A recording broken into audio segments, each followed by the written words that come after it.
What just happened at Imola may end up being one of the biggest wake-up calls Mercedes has had in years. George Russell, one of the sharpest, most precise drivers on the grid, went from starting third, on a circuit where overtaking is nearly impossible, to finishing a miserable seventh. But this wasn't just a performance drop. This was something worse, something mechanical, something fundamentally wrong. Russell's description of his W16 wasn't subtle. He called it a forklift truck, not a low-grip car, not a setup issue. A forklift, that's an insult in F1 terms. And what's more, he said it felt broken from the very first lap, and stayed that way for 60 laps. And here's the twist. Mercedes engineers couldn't find a single problem during the race. That's right. Nothing in the data, no warning signs, no visible damage, just pure, undetectable suffering on the driver's end. Now the team is scrambling, scanning, testing, stripping the car to its bones, because they have to find the issue before the next race in Monaco.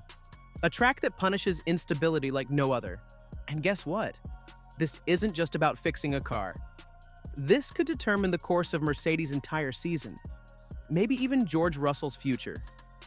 Before we go deeper, hit that subscribe button for breakdowns that pull no punches. If you love the truth behind the team radios and those cryptic paddock interviews, this channel's for you. Let's rewind to the warm-up lap at Imola. George Russell is weaving, prepping his tires, doing his checks, and out of nowhere, the car misbehaves. Not just twitchy, dangerous. He nearly crashes before the race even starts. He radios in immediately. Something's wrong with the rear. That's not a common complaint. That's not nerves. That's a driver sensing something fundamentally disconnected. Now keep in mind, these cars are set up to the millimeter. A loose floor, a slight suspension issue, even 0.1 degrees of camber can throw everything off. But Mercedes, they didn't catch anything. The car looked fine, so they shrugged and sent him into battle. Big mistake. From turn one, it was obvious. While the Ferraris and McLarens were slicing through the corners with precision, Russell was wrestling his car like it was fighting him. Every lap, you could see him lose fractions of pace. By lap 10, it was clear.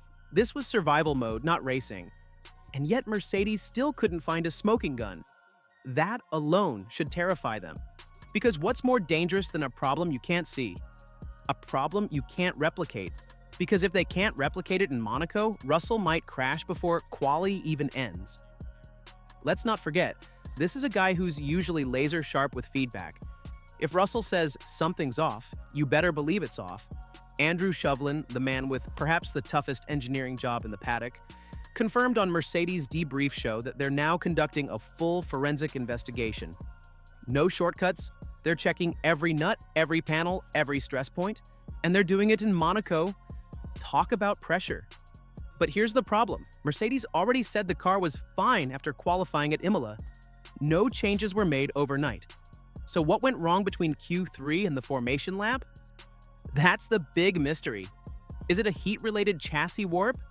Is it a faulty component under load? A delaminating floor structure? Or something even scarier? An undetectable failure in the rear suspension sensors? All possibilities, all terrifying. Russell's exact quote? "The rear felt like it was moving independently." That doesn't sound like a setup issue. That sounds like a failed mounting point or a structural compromise. That sounds like something dangerous. He went further, saying it felt absolutely terrible and the most miserable race I've had in years. This wasn't a frustrated driver overreacting. This was a pro sending a warning flare to his team. He even told Dazen Spain, "The best part of my race was the first 200 meters. After that, it was survival." For a team like Mercedes, who've built their legacy on surgical precision, that's embarrassing. And then there's the bigger picture.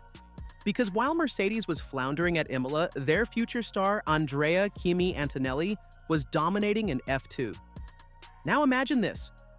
You're Toto Wolff, watching Russell sink in a broken car while your teenage prodigy is showing the kind of raw pace and composure that screams future world champion. You can't help but wonder, if this keeps happening to Russell, does his seat start to look a little unstable? It's a cruel thought, but this is F1. And the clock never stops ticking. Back to Monaco. Mercedes is now treating the upcoming Grand Prix like a rescue mission. If they can't figure out the root cause and Russell suffers a repeat issue in Monaco's unforgiving corners, it's not just another bad day, it's a disaster. Because in Monaco, the wall isn't 2 meters away, it's 2 inches away. And a car that's even slightly unpredictable at the rear becomes a guaranteed DNF. This isn't just about pace anymore, it's about safety. And Russell knows it. Let's take a step back and look at how rare this is. Since 2022, telemetry has become so advanced that teams can detect microscopic shifts in tire wear, brake pressure, even steering resistance. But somehow, Mercedes missed this. That raises another alarming question. Could there be a blind spot in their data system? If so, it's not just Russell at risk, it's Hamilton too. And with Monaco next on the calendar, any rear-end failure could mean a double DNF. Imagine that headline. Both Mercedes crash out in Monaco, technical fault undetected. The PR nightmare alone would set them back months. Let's now address the mental side. Drivers are human, even if they act like machines. And Russell is usually one of the most composed, analytical minds in the sport. But this race broke him. By lap 40, his team radio sounded almost hopeless. No strategy suggestions, no fight left. Just disbelief. You could hear it in his voice. The trust was gone. Trust between a driver and his car is sacred. When it breaks, performance collapses. Risk goes up. And communication with the pit wall becomes strained. Mercedes can't afford a fractured relationship with their second driver, especially not with Ferrari and McLaren breathing down their necks in the Constructors' Championship. Quick F1 history lesson. In 2016, Lewis Hamilton experienced a mysterious engine failure in Malaysia while leading the championship. His response: "Something or someone doesn't want me to win." That was a massive moment, not just for him, but for the team's dynamic. Now fast forward to 2025, and Russell is using words like broken, miserable, and terrible. Do you see the parallel? When a driver starts to feel like the car is working against them, the relationship with the team can fracture fast. And that's something Mercedes cannot afford right now. Let's talk social reaction. After the race, fans on Twitter X were split. Some blamed Mercedes for ignoring Russell's warnings. Others questioned whether he was exaggerating. But those who listened closely knew something deeper was wrong. Clips went viral showing Russell nearly losing the car under light braking. That's not driver error, that's instability. Pure and simple. And in a sport where milliseconds matter, instability is the kiss of death. Now imagine that.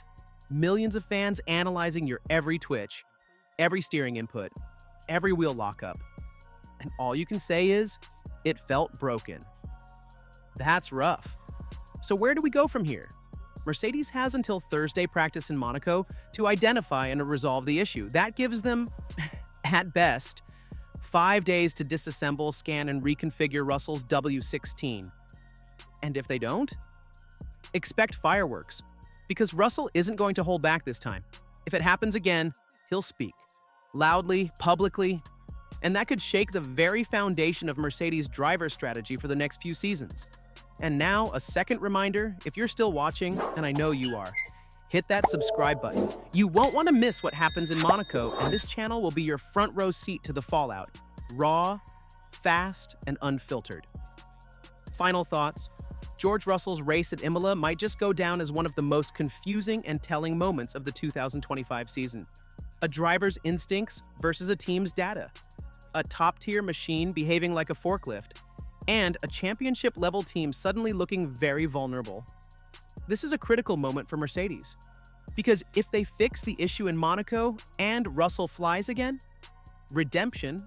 But if they don't, this might be the start of an unraveling season and an unraveling relationship. And for George Russell, it's clear he's not here to drive forklifts.